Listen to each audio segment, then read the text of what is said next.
આજનો કાર્યક્રમ આ બધા જાણો છો કે આપણા ગુજરાતના પનોતા પુત્ર અને યશસ્વી વડાપ્રધાન અને વૈશ્વિક નેતા મોદી સાહેબ એ આપણા ગુજરાતના છે અને એમણે જે 12 વર્ષ એ ભારત સરકારનું જે કાર્ય કર્યા છે એને એ ઉજવણીના ભાગરૂપે એ 5 જૂનથી પર્યાવરણ દિવસથી માંડીને આજે અહીંયા મહાઆરતી રામજી મંદિરમાં એ આયોજન કર્યું છે।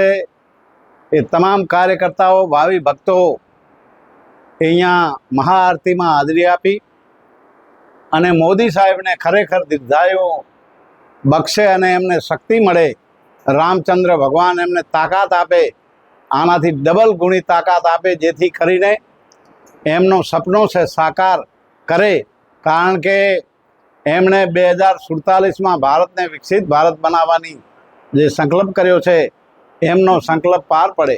કારણ કે આ બધા જુઓ છો, જ્યારે 2014માં મોદી સાહેબ એ ભારતની ગાદીએ બેઠા અને મારે ગુજરાતને હરિયાળો બનાવવાનું છે, એટલે સૌ પ્રથમ ખેડૂતોની વાત એ નર્મદા મૈયાના એ વધામણા કર્યા અને ગુજરાત કચ્છમાં પાણી પહોંચાડ્યું કે રાજસ્થાનને પણ એનો લાભ મળે છે। આ મોદી સાહેબે ખરેખર એ ખેડૂતોના અને આમ જનતાના હિતમાં વાત કરી છે।